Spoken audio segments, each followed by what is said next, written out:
I think some of the biggest errors people make in relationships is they don't protect their value. People do not protect their value. When somebody sees that you don't protect your value, that is scary. That will scare anybody. If somebody sees you have no ability to protect your value, then they don't want you on their team. You're a liability. You're not an asset. Hello, Paul. It's so nice to have you on the show today. How are you doing? I'm great, man. I'm great. Thank you so much for having me. I really appreciate it. Beautiful, my man. And thank you so very much for being here. You see, I truly appreciate you. And you see, Paul, oftentimes I love to thank my guests for two things. And I do this so often to the point where it has become my anthem. So, firstly, Paul, I want to say thank you so very much for investing in yourself. You see, you are on this platform right now because you did invest it in yourself. And oftentimes, my man, I love to make reference to the amazing mango tree. You see, Paul, some couple of months back, I was on a particular road, and just by the roadside, Paul, there was this very tall, unattractive mango tree. And I use the word unattractive because the mango tree's got no mangoes on it, and the leaves were all dry. So I just walked past it and I went my way. But you see, Paul, just recently I was on that same road, and this time around, a lot's changed about the mango tree, you see. The mango tree caught my attention pretty good from a distance, and immediately I got the urge to move so close to it, of which I did, and it wowed me. Because now the mango tree has got a lot of mangoes on it, beautiful green leaves and healthy branches, and not just mangoes now, Paul. I'm talking about ripe mangoes. It was such a beautiful experience that day, and I was so excited. Here is my point. The fact that I love you, it. yeah, man, thank you. The fact that you dedicated your time, energy, and resources to becoming the amazing Paul that you are today, that alone has made it impossible for me to skip you. And that's why you got the request from me to be on the show, because I was attracted to the fruit of all that you're doing, your philosophies, your insight, the impact your work is having, and how you are offering your solutions, Paul. These stuffs are beautiful. And just before I sent you that request, my man, I said to myself, I've got to benefit You from froze this for just beautiful a second, things. Elisha. Can you hear me now? There we go. All right, beautiful. Yep, we're So, back. yeah. So I said, before I sent you the request, I said to myself that I've got to benefit from these beautiful things that Paul is doing. So I've got to say thank you so very much for doing that to yourself. And secondly, thank you for saying yes to the invite. Because if you had said Of no, course. there was nothing Elisha could do about it. Thanks so much, my man. Thank you. Thank you, brother. Hey, Beautiful, man. I love your perspectives. I love your interest in seeing people develop their fruits, if you will. And that's what I do as well. Absolutely. I teach people, I really believe the thing that would really benefit society most these days is if every individual could learn how to train their mind, how to recognize their own personal value before anything else. Before you eat your breakfast, before you walk out the front door, before you decide what you're going to do for a job, take an inventory of who you are and look at your value. Because I think we cut ourselves down. I think we are so brutal to ourselves. We're so harsh. And I think we run out into the world not really having goals set from our truest self. Maybe we say, well, I want to be rich because it's scary to be poor. Sure, of course it's scary to be poor. But does that mean that you want to be a doctor? Maybe you just heard, well, doctors make a lot of money. I'll go be a doctor because a doctor pays well, it's respectable. But do you want to be a doctor? You know what I mean? So I really think people have to take the time to find out what their interests are and let that be your truth. Let it be your truth, regardless of what your parents think, regardless of what society thinks, regardless of what you think before now, and taking that moment and just dig deep, because the more you start to take inventory of your value, and I mean, really, like it so far what I've said could sound kind of fluffy. Where I get excited is I teach people how to not just be aware of who they are, but how to get excited about it. I love teaching people how to get excited about themselves. I always use the example, here in the US, sometimes guys grew up reading comic books, and sometimes those guys it could be a little nerdy. It could be a little nerdy. It's okay. There's nothing wrong with that, but sometimes guys might be like, oh, I don't think I want to tell a girl that I like comic books. I'm going to sound like a nerd. Forget it. Get pumped that you love comic books. You know what I mean? Ask yourself, what things are you into that if somebody said to you, oh, that's stupid, you'd be like, well, I don't care what you think. This is awesome. I love it. And then promote it. Don't hide from it. Don't be afraid of what people are going to judge. Get behind it, stand behind it, and shine with it. Just really get excited about who you are. And when you even though we have terms that make it sound like that's not a good thing to be full of yourself, you should, in a sense, be full of yourself. Not in a negative way, but in a positive way. You should be full of awareness of what you are interested in this life and what you can bring to the table, because then there are going to be other people who will be like, oh, I love comic books too. I just didn't know, I had more friends who like that. And then good things will come from it. Get excited about you. It's like self-marketing is what I say. It's self-marketing. Just like you're going to sell a car or a pen or a TV. You got to market it. You got to find the highlights and you got to sell it. And the first person you sell it to is yourself. These words are so beautiful, and I can relate so well, my man, because when I activated my potential, when I understood the purpose behind my existence, a whole lot of things changed. I tell you, man. And I love that part where you mentioned, that discover your interest and let that be your truth. That is a profound statement, because there are a lot of people who they actually know what they want to do. It ain't their truth yet. So their moms, their dads, their friends have convinced them to do otherwise. So if folks like that get to listen to what you just said, Paul, they might really have a change of mind. I need to let these be my truth. And I must promote it, market it, and just like you mentioned. That's a beautiful one, my man. So let's just get right into it. All right. I want you Yeah. to talk to us a little bit about your personal or your professional journey. Because right now we are still curious. All right. Then afterwards, I've gotten some beautiful questions for you. Okay, my man, over Yeah, to you. sure. So the two things that I work on most in my life are, one, what I call the security method, and it's helping people understand how to build successful relationships, primarily romantic. But the principles carry over to any relationship, whether it's romance, friends, family, work relationships, and as I always come back to, the relationship with yourself. It's how to build that relationship.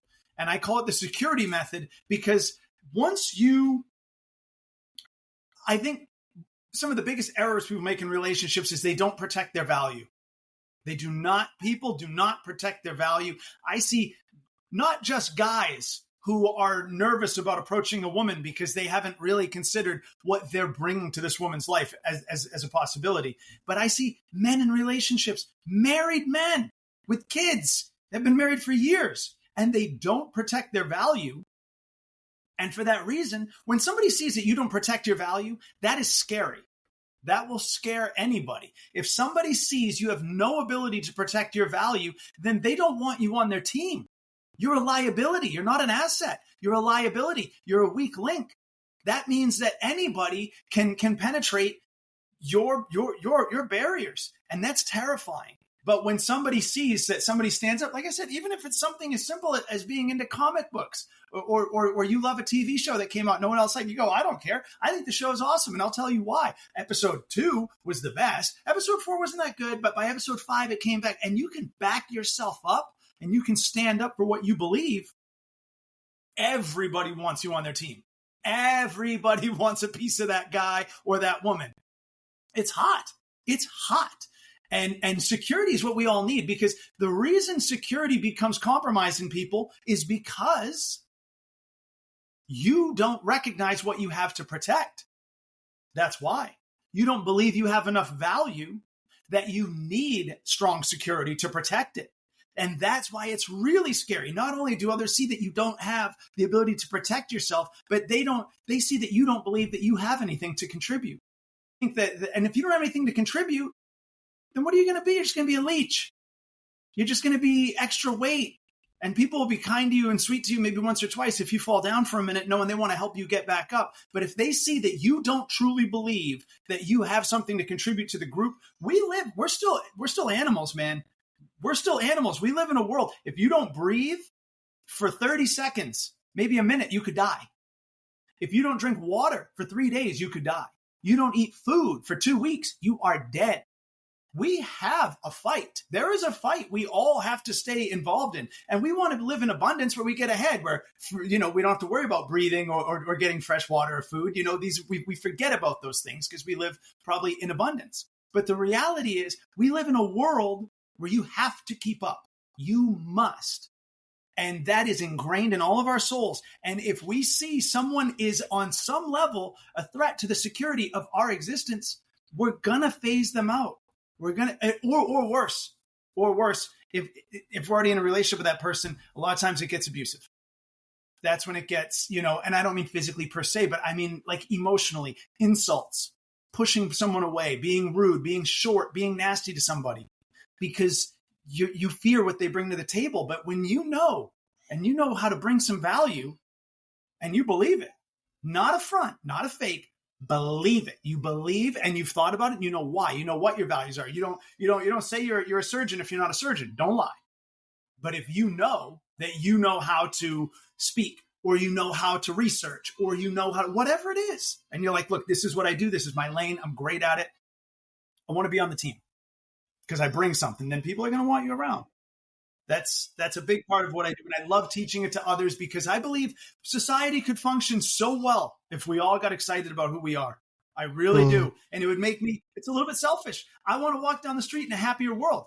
You know what I mean? I want fewer people yelling at each other. I want fewer people beeping the horn at each other, fewer people getting upset, because if we all felt better about who we are, we'd be much less irritable. We really would. And that's so true. I totally agree, my man. And thank you for coming up with that wonderful method. So I've got some questions here, all right? So, yeah, what is the key to saving a marriage? The key to saving a marriage, all right, I came up with the term security method because where it first hit me, if you make sure that one thing you value in a successful relationship is and I'll be very careful with the words, the ability to walk away, then you may never have to. And what I mean by that is that if you protect your value in the sense that you go, I'm with this person because I like them. I'm interested in this person. That's why I choose to spend time, because I enjoy this person. That's great. And you also say, well, if this person ever becomes nasty to me for any length of time, and it can't be corrected, and I try to help it and grow, but this person is horrible to me, well, then I have to leave. And it sounds so simple. It sounds so obvious, but people don't do that. People get into relationships out of need. A lot of people, they're insecure. So they find somebody who has assets that they feel they don't. And having that person around makes them feel more secure. Maybe you're a guy who doesn't feel very attractive or doesn't feel very valuable. You meet a woman who's beautiful and you go, oh, well, if I'm just with this beautiful girl, then men will respect me. Well, now you're not with her because of interest. You're with her because you need her. You need your respect to be based on her looks. So because you need her, you can't know her. You can't. Because all you can know is the need. Because if the need were to cease, then you don't know if you'd have any other value, and you would have to go find someone else to do it. So then the woman gets very insecure. She goes, wait a minute, I think he's just with me for my looks. Well, there are a lot of beautiful women in this world. So if I gain 10 pounds or I get 5 years older, or a bad haircut, then another beautiful woman could take my place. Well, now I don't have any security in this relationship. This is terrifying because he's not with me for me. He's with me to serve his own needs. That's scary. But if you say to a woman, no, look, I already know who I am. I stand on my own 2 feet. I'm proud of who I am. I'm with you because I like you. And then she can go, wow, okay, let's talk. What's your favorite ice cream? You know what I mean? You can have fun. Amazing. I got that. Wow.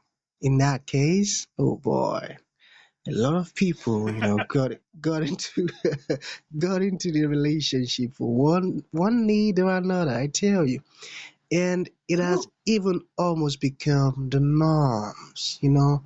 That's almost become Yes. the way of doing things now. I tell you, and it's so sad, man. So let us look at it the other way around, all right? So what is the fastest way to get over a breakup?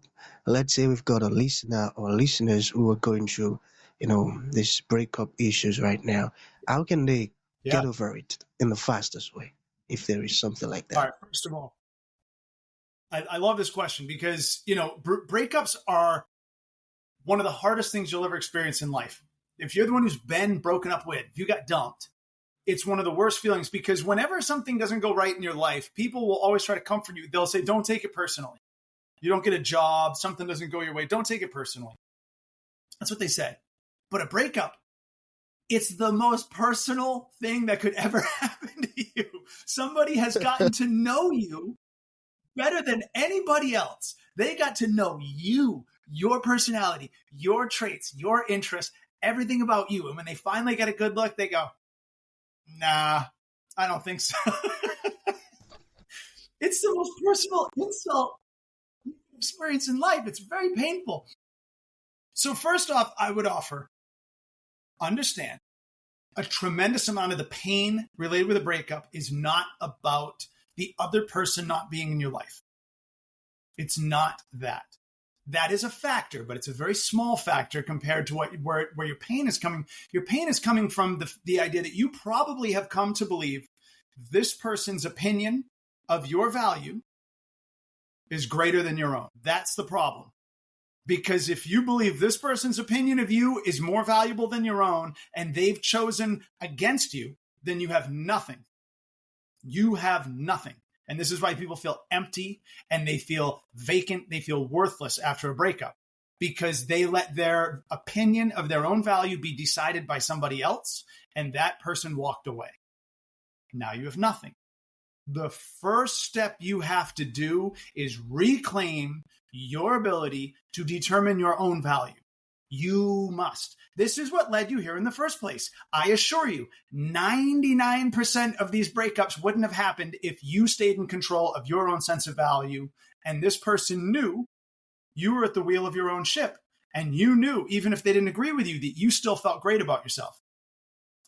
At least the admiration. You know what I mean? Like most breakups wouldn't happen that way. And I'll go so far, men who get cheated on. Well, I'll be totally real. Because this is when guys do violent things. This is when guys do really bad things. And I understand they're at the end of their rope. They think this person just shafted the whole direction of their life. If a woman cheats on a man, it's mostly his fault. It is mostly his fault. And it doesn't make her a good person. Don't get me wrong. And we don't have a lot of time to get into this. But the idea, it's when you stay in control of your own sense of value. So to answer your question, first thing you do in a breakup, recognize where the feelings are coming from. Bring it back down to reality. Deal with, the person was cute. They were fun to have ice cream with sometimes. Yeah, that's cool. But it's a very small factor. You needed to get control of your own sense of value and begin the inventory. I always tell people the 5s. Start writing 5 things that you bring to a relationship that you believe are valuable. And when I say write 5 things, I mean write 55 things. But narrow it down. The top of the list should be the 5 most important things you bring to a relationship. The 5 most important things that make you excited to be you. In the movie that is your life, that is this world, why is it exciting that you as an actor get to play the character of you? Get pumped, man. You get pumped about you, a lot of other things are going to work out. That was a great answer. I got that. So finally, my man. Yeah. Can you talk to us about emotional wealth? What does that really mean? Yes. Emotional wealth means it doesn't cost you to give a compliment to someone else. Think about that. A lot of people are not able to do this. When you get intimidated by somebody, when you feel like you're in competition with somebody, you may not want to compliment them because if they feel bigger or look bigger, then it's going to make you look smaller. That means you're emotionally poor. That's what that means. But when you know who you are and you know you've got you covered, and it doesn't mean you're perfect. You're always working on yourself. You're always trying to get bigger and stronger and whatever it is, get better in your pursuits. But you know you're in a good place of building yourself. You have extra energy to share with others. Somebody does something well, you go, hey, that was great. That was great. And it doesn't make you bigger than me or better. You know what I mean? There is no comparison. I'm not comparing you to me. That's not where I get my value. My value is not based on your value. My value is based on my value. So I can grow yours. And that's just good networking, if nothing else. Compliments aren't as Beautiful. free as And they look to some people. I tell you,